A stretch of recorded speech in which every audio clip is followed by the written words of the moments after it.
Om Namo Bhagavate Vasudevaya. Om Namo Bhagavate Vasudevaya. Narayanam Namaskritya Naram Chaiva Narottamam Devim Saraswatim Vyasam Tato Jayamudiriye Nashtiprayeshu Bhadreshu Nityam Bhagavata Sevaya Bhagavati Uttamam Shloke Bhaktir Bhavati Nashti. So today we are starting the 17th chapter of Bhagavad Gita titled The Divisions of Faith. The last verse of 16th chapter, Krishna talked about one should therefore understand what is duty and what is not duty by the regulations of the scriptures. Knowing such rules and regulations, one should act so that he may gradually be elevated. So here he talked about the scriptures, one should follow the scriptures. So Arjun question is, Ye Shastra Vidhim Utsrivya Yajante Shadhyanvitaha Tesham Nishtha Tukka Krishna Sattvam Aho Rajastamaha. Arjuna inquired, O Krishna, what's the situation of those who do not follow the principles of scripture, but worship according to their own imagination? Are they in goodness, in passion, or in ignorance? In the 4th chapter, 39th verse, it is said that a person faithful to a particular type of worship gradually becomes elevated to the stage of knowledge and attains the highest perfection stage of peace and prosperity. In the 16th chapter, it is concluded that one who does not follow the principles laid down in the scriptures is called an asura or a demon. And one who follows the scriptural injunctions faithfully is called a deva or demigod. Now, if one with faith follows some rules which are not mentioned in the scriptural injunctions, what's his position? This doubt of Arjuna is to be cleared by Krishna. Are those who create some sort of God by selecting a human being and placing their faith in him, worshipping in goodness, passion, or ignorance? Do such persons attain the perfection stage of life? Is it possible for them to be situated in real knowledge and elevate themselves to the highest perfectional stage? Do those who do not follow the rules and regulations of the scriptures, but who have faith in something and worship gods and demigods, and men attain success in their effort? Arjuna is putting these questions to Krishna. So basically, yes, faith in the scriptures, but not complete faith. Or sometimes people make up their own faith, own stories. That's a symptom of Kali Yuga actually. Kali Yuga people do these kind of things. And we see so many, especially in India. I don't know where from. Like, for example, this movie came in, I believe, in 80s, Jai Santoshima, and it became such a popular movie, such a hit movie, super hit movie. And there is no such a Santoshima in the scriptures. And after that, everybody started worshipping Santoshima. And people make temples of Sachin Tendulkar, Amitabh Bachchan, movie in South India. So many actors and actresses, they have their temples, they have their followers. Hitler has his followers, and there's a person in India. I was watching the news, or it was on Facebook. He worships Donald Trump, the President of the United States.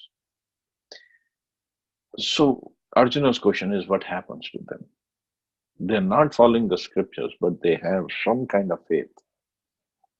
Shri Bhagwan Vacha Triveda Bhavati Shraddha Dehinam Sasubhavaja Satviki Rajasi Cheva Tamsi Cheti Tam Chirnam. The Supreme Personality of Godhead said, according to the modes of nature acquired by the embodied soul, one's faith can be of three kinds: in goodness, in passion, and or in ignorance. Now hear about this. This is the beauty of Vedic scriptures.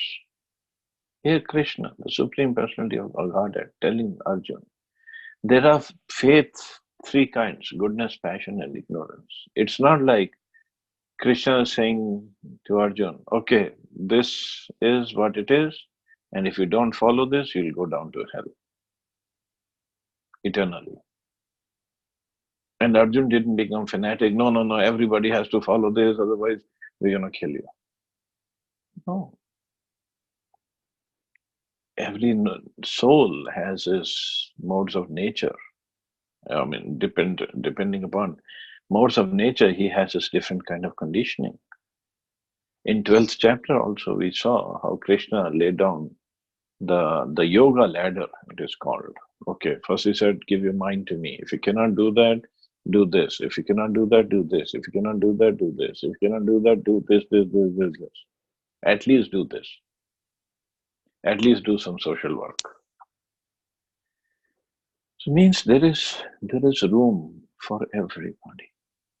Everybody's improvement, everybody's progress. And it's all encompassing. It's not like if you don't do namaz 5 times a day, then you're not a Muslim. And of course, there's so many that don't do that. But those who are fanatic, they really go crazy about it, and they really try to don't even follow. Don't want to say follow, but try to impose the word of scriptures without understanding the purport behind it. Of course, at the same time, there's so many. They give their own purport, own meaning, and they dilute the whole thing. They water it down so much that it's not tasty anymore. So there has to be a balance. And Krishna gives this balance. So let's see. Prabhupada says, those who know the rules and regulations of the scriptures, but out of laziness or indolence give up following these rules and regulations, are governed by the modes of material nature, according to their previous activities, in the mode of goodness, passion, or ignorance. They acquire a nature which is of specific quality. The association of the living entity with the different modes of nature has been going on perpetually. Since the living entity is in contact with material nature, he acquires different types of mentality according to his association with the material modes. So every living entity, every single living entity is different.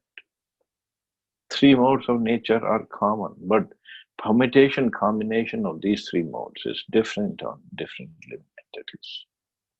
And moreover, on top of it, uh, especially human beings, they have their own sanskaras, they have their own upbringing, they have their own association, they have their own education, they have their own set of family members. So, based on that, every single living entity is different. And they will think, they will act according to their own sanskar and the modes of nature they are bound up in.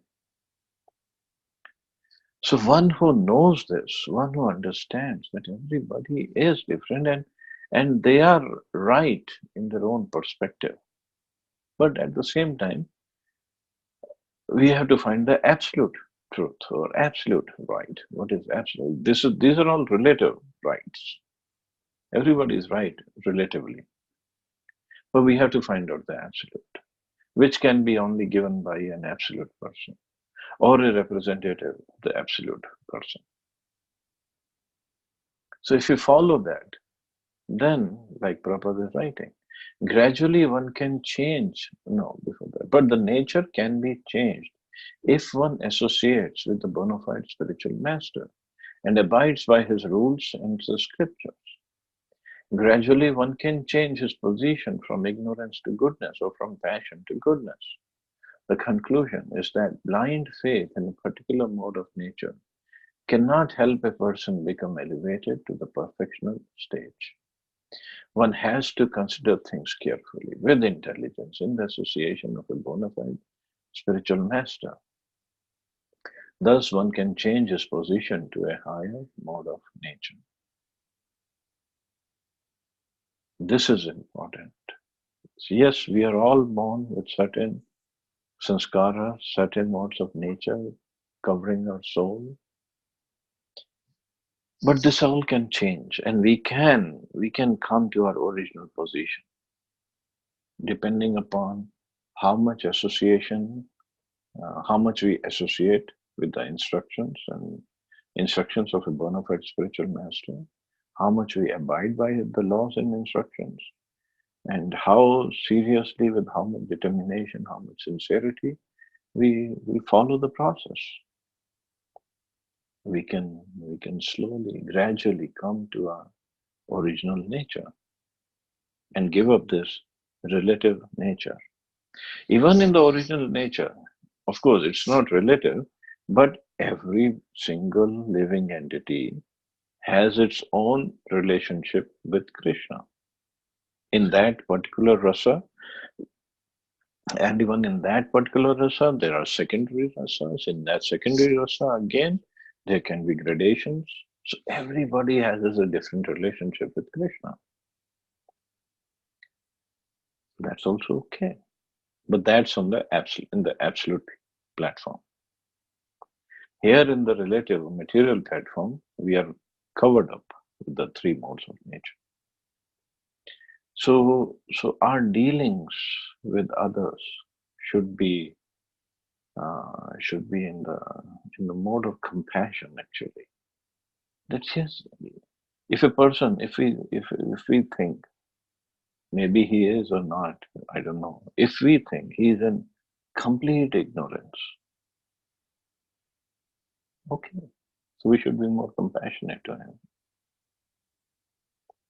If we want somebody is very much advanced, so we should seek out his association instead of being envious. And for the person who is in ignorance, or who's not making progress, and then we try to take advantage of him.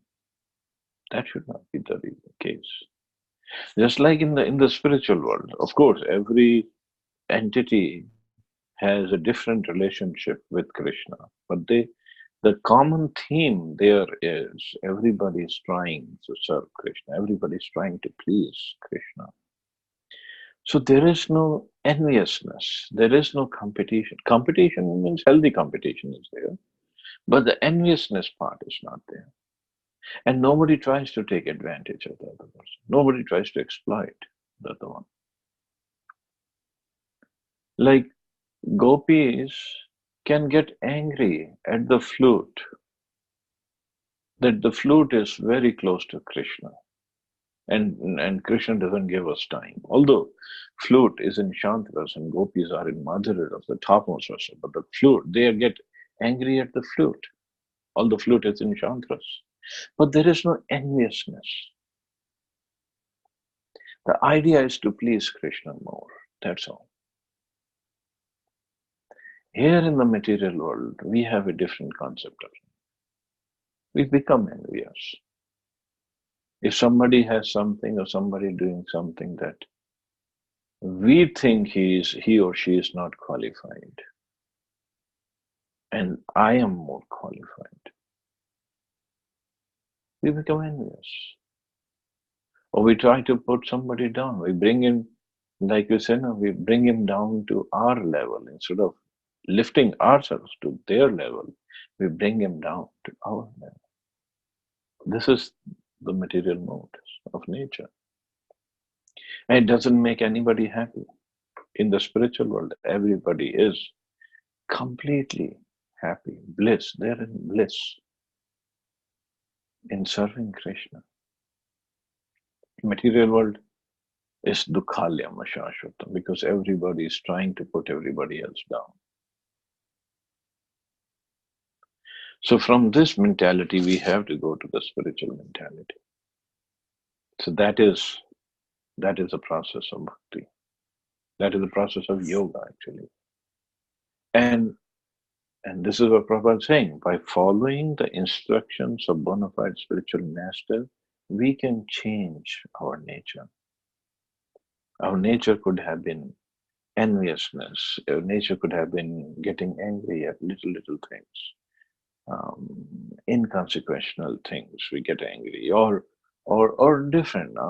Somebody could be like to eat a lot, or get attracted to the opposite sex very easily, or very lazy. Some people are very lazy. Then they're lazy. They don't want to do anything.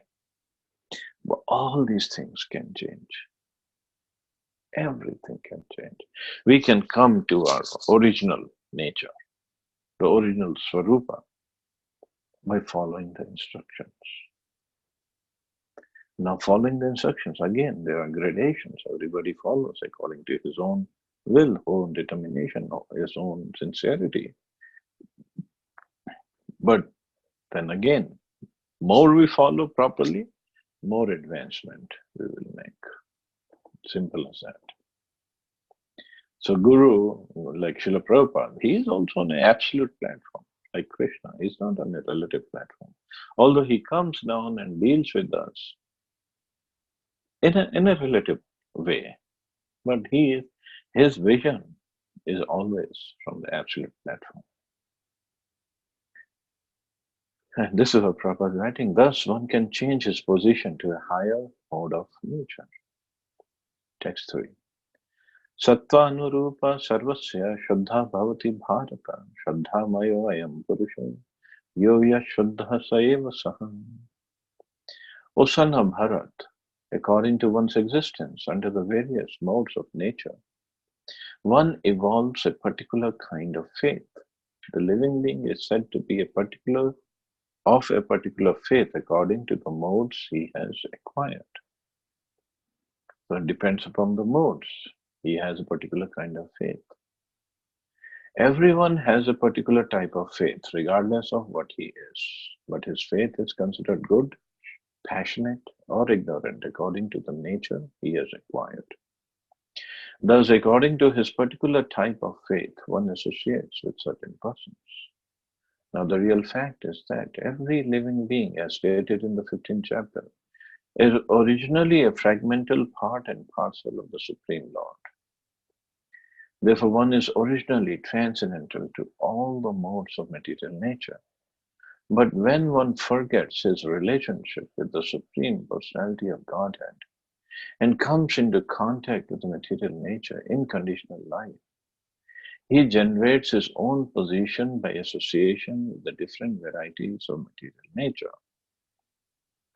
So when one is in the material nature, he acquires these material modes and that covering is there, then he generates his own position. The resultant artificial faith and existence are only material. Although one may be conducted by some impression or some conception of life,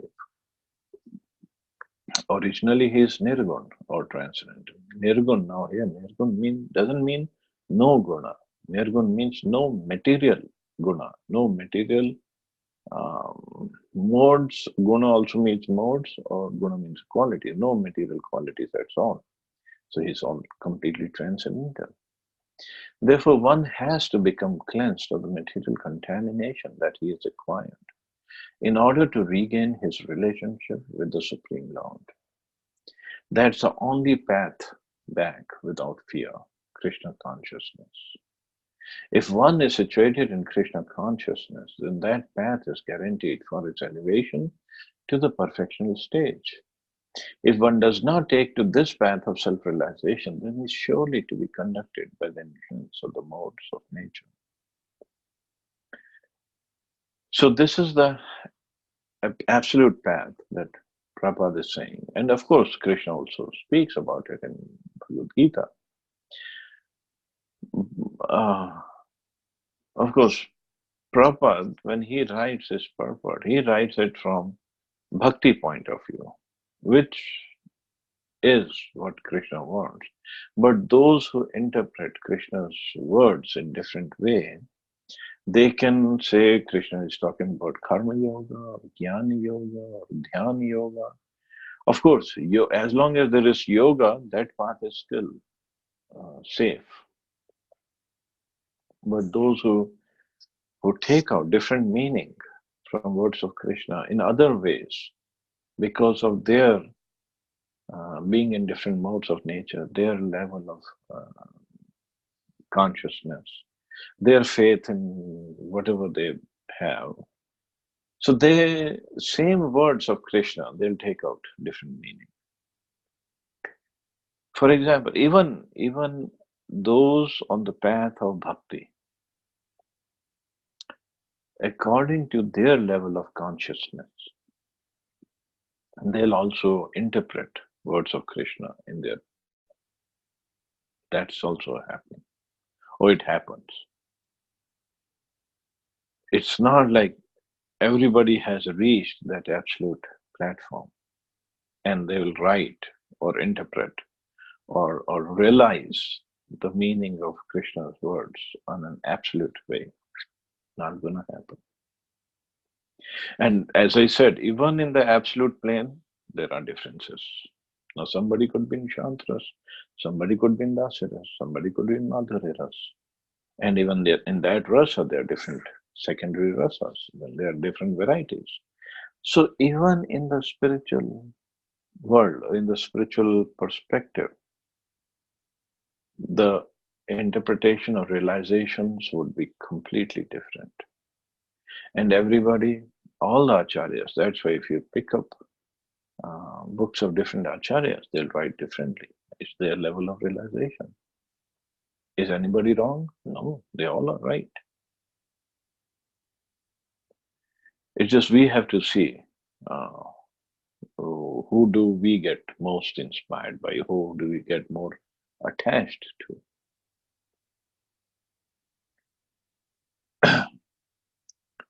So this is the variety, and variety is the mother of enjoyment. This is what Krishna loves. He wants to be. He wants to enjoy in unlimited ways, because he is Ananta. He himself is unlimited. So his pleasure is unlimited, his devotees are unlimited, their realizations are unlimited. In the material, all the conditioned living entities, they are unlimited, and their coatings of different modes of nature, that is also unlimited. And we cannot just boil it all down to one type of faith and one type of practice. Not gonna happen. Never gonna happen. We just have to appreciate the differences. Like they say in debates sometimes, let's agree to disagree. So that's what it should be. The word Shraddha or faith is very significant in this verse. Shraddha or faith originally comes out of the mode of goodness. One's faith may be in a demigod or some created god or some mental concoction. One's strong faith is supposed to be productive of works of material goodness.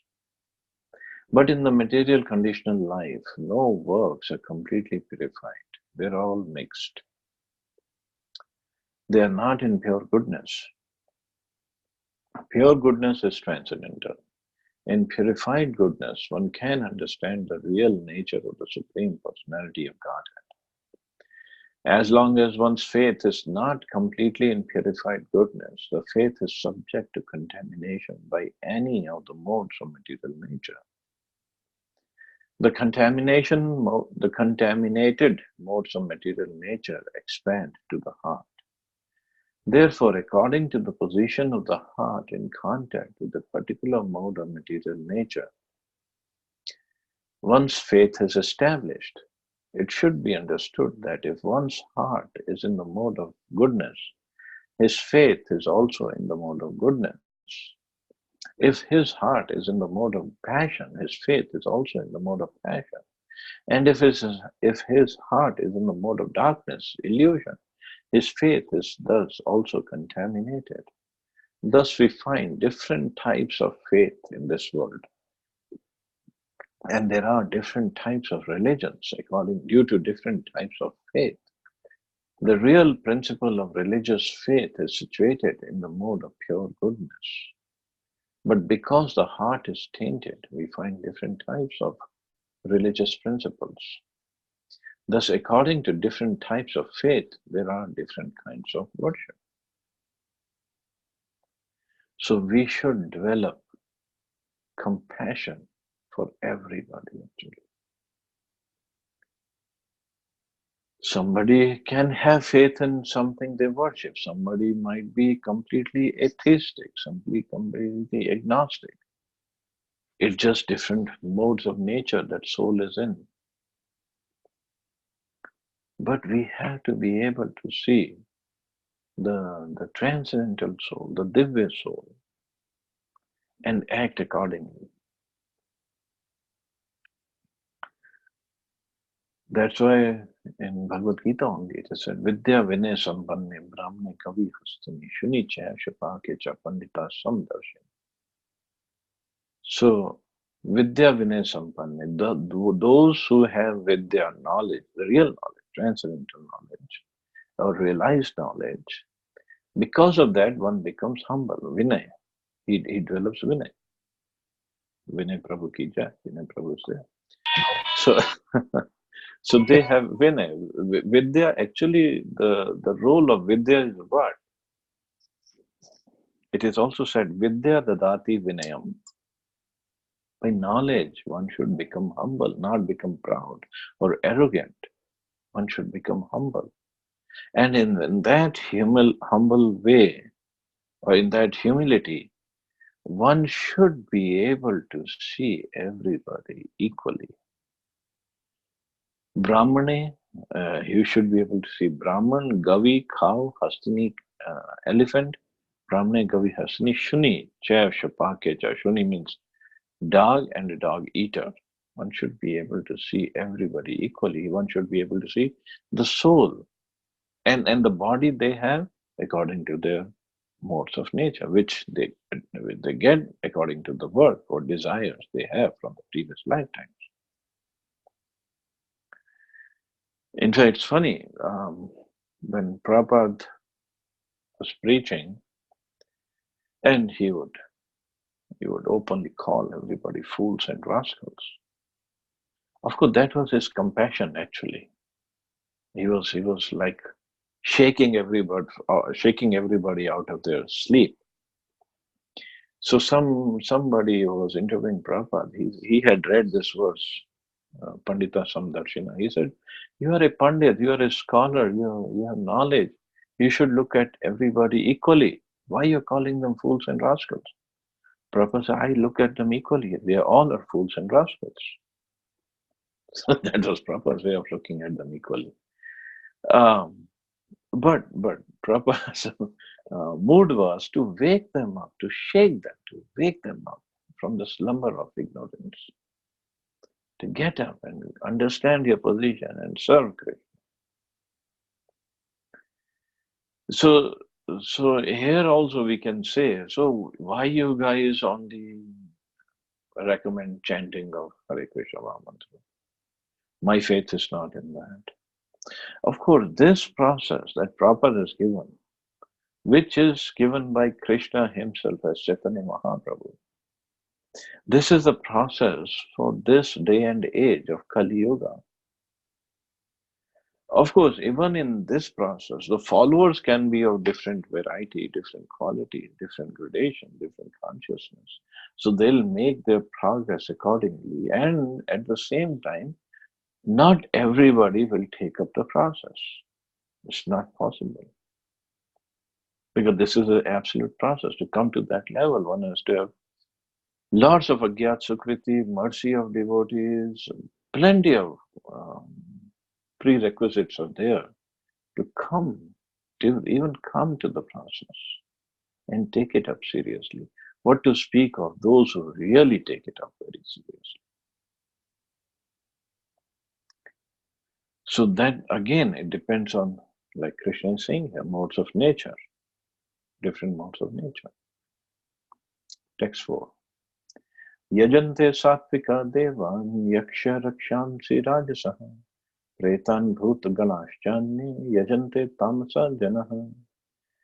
Men in the mode of goodness worship the demigods. Those in the mode of passion worship the demons. And those in the mode of ignorance worship ghosts and spirits. They are different kind of worshippers.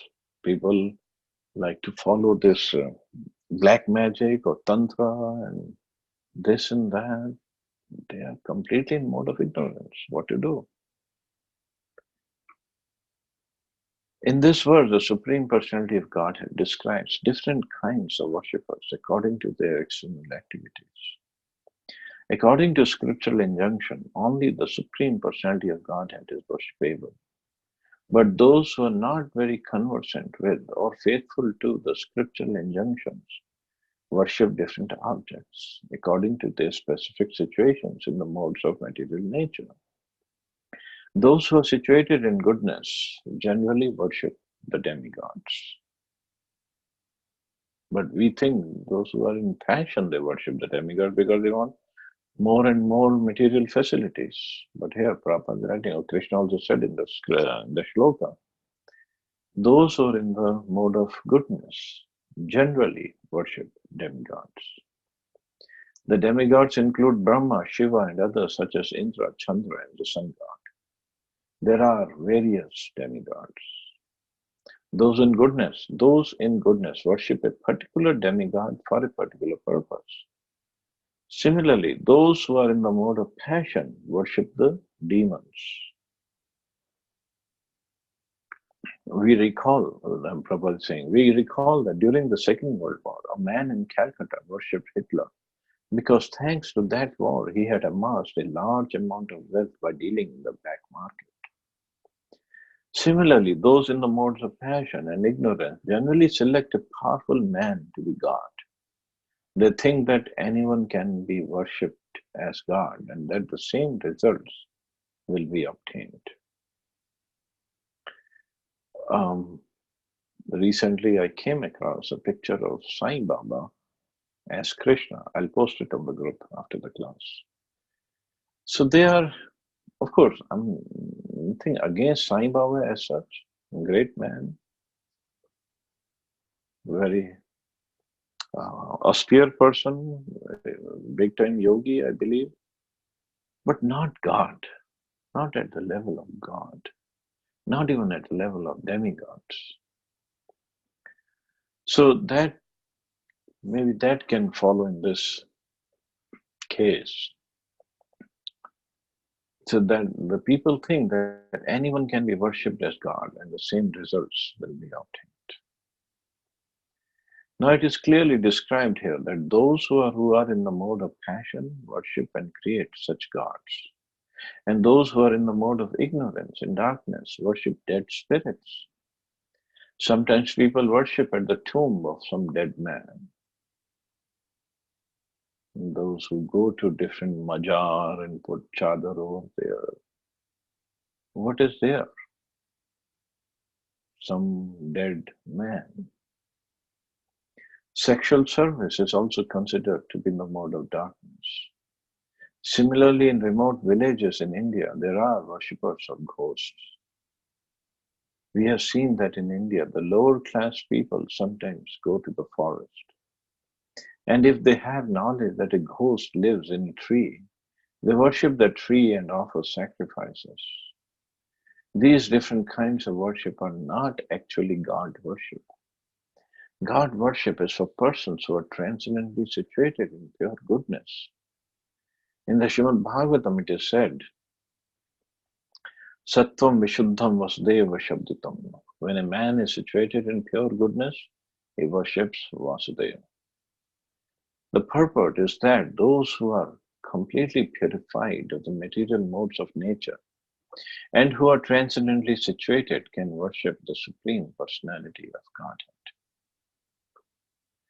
So this Vasudeva, or the Vasudev platform as actually is called pure goodness platform or beyond the material mode of goodness.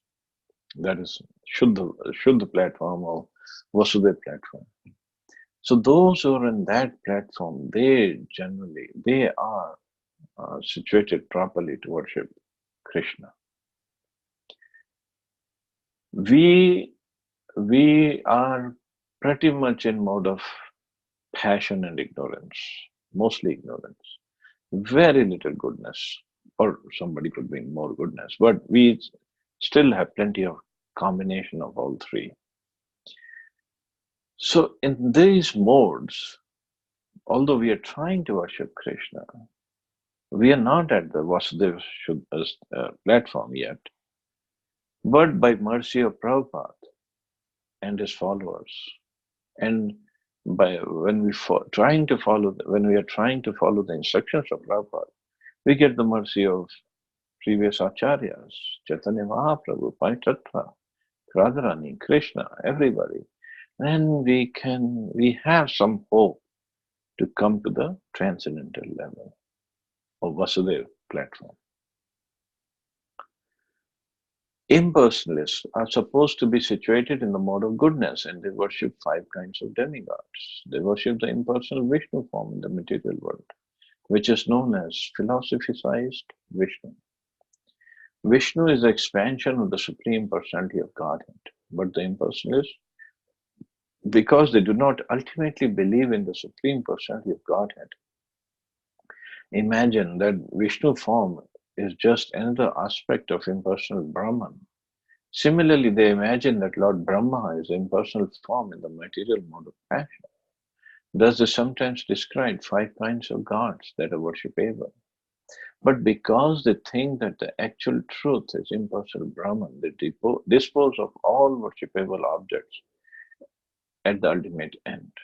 In conclusion, the different qualities of material modes of nature can be purified through association with persons who are of transcendental nature. So all our impurities can go away, and we can get purified if we follow the instructions properly.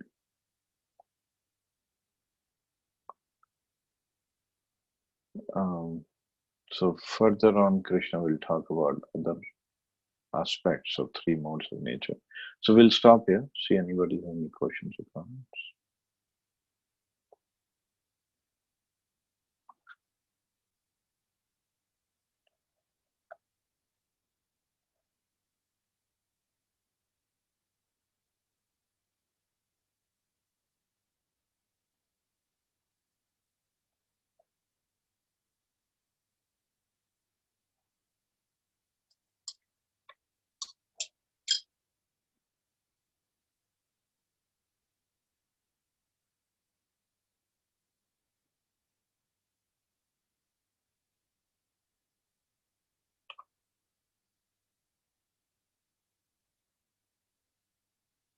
Did I miss anybody?